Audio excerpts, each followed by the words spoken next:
नमस्कार शेतकरी बंधूंनो, भात हे खरीप हंगामातलं आपल्याकडचं अत्यंत महत्त्वाचं असं पीक आहे. आज आपण या भाताच्या लागवडीच्या ज्या पद्धती आहेत त्याविषयी माहिती करून घेणार आहोत. सगळ्यात पहिल्यांदा आपण जाणून घेऊया चारसूत्री पद्धत. मंडळी, चारसूत्री लागवड पद्धतींमध्ये पहिलं जे सूत्र आहे ते भात पिकांच्या अवशेषांचा फेरवापर करण्याचं. भाताच्या तुसाची काळसर राख किंवा भातुरा 5 ते 1 किलोग्रॅम प्रति चौरस मीटर रोपवाटिकेत मिसळावं. त्यामुळे रोपांना सिलिकॉन या उपयुक्त अन्नद्रव्याचा पुरवठा होतो. रोपं निरोगी आणि कणखर होतात.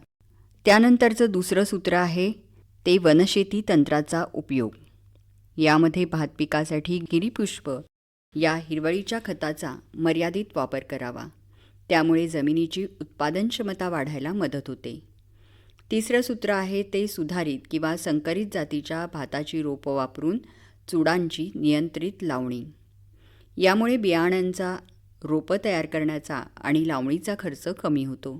आणि सगळ्यात चौथं सूत्र आहे ते म्हणजे नियंत्रित लावणीनंतर त्याच दिवशी प्रत्येक 4 चुडांच्या चौकोनात 2.7 ग्रॅम वजनाची एक विक्रम 2 ब्रिकेट हाताने 7.5 ते 10 सेंटीमीटर खोल खोचावी. यामुळे खत कमी लागतं. मंडळी, नंतरची पद्धत आहे ती म्हणजे श्री लागवड पद्धत. यात रोपवाटिकेसाठी वाफे शेतात खळं अथवा शेडमध्ये पक्क्या जमिनीवर करता येतात. या रोपवाटिकेसाठी 1.20 मीटर रुंदीचा आणि 100 गेजचा प्लास्टिकचा कागद वापरावा. पाण्याचा योग्य निचरा होण्यासाठी प्लास्टिकला छिद्र पाडावी. हा प्लास्टिक कागद ज्या ठिकाणी आपल्याला रोपवाटिका तयार करायची आहे अशा ठिकाणी पसरवून प्लॅस्टिक कागदाच्या चारही बाजू विटा आणि बांबूच्या साह्याने उचलून घ्याव्यात.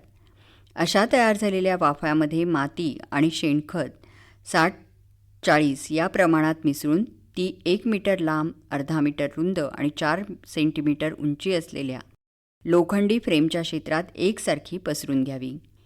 प्लास्टिक कागदावरती शेणखत मिश्रित माती मिसळून अशा प्रति किलोग्रॅम माध्यमात 1 किलोग्रॅम डाय अमोनियम फॉस्फेट मिसळून मिश्रणाचा 4 सेंटीमीटर उंचीचा थर पसरून घ्यावा. नंतर झारीने पाणी शिंपडून वाफ्यावरील रहू पद्धतीने म्हणजेच 24 तास पाण्यात भिजवून नंतर 36 ते 48 तास पोत्यामध्ये बियाणं ठेवून नुकतंच मोड आलेलं बियाणं प्रति चौरस मीटर क्षेत्रावर बारीक दाण्याचं अंकुरित बी पृष्ठभागावर पेरून लागवडीयोग्य रोपं फक्त 15 दिवसात तयार करता येतात.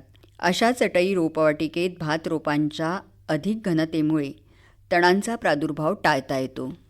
अशा प्रकारे 12 ते 13 दिवसांच्या रोपांची पुनर्लागवड श्री पद्धतीने एका आव्यात एकच रोप वापरून 25 बाय 25 सेंटीमीटर अंतरावर केल्यास रोपांच्या मुळांना इजा होत नाही. ती शेतात लवकर प्रस्थापित होतात. तेव्हा मंडळी, भात लागवडीच्या या पद्धती आहेत त्यांचा वापर आपण लागवड करताना जर केला तर नक्कीच त्याचा फायदा आपल्याला होऊ शकेल. बरं, तर पुन्हा भेटूया उद्याच्या कृषीवाणीत. तोपर्यंत नमस्कार.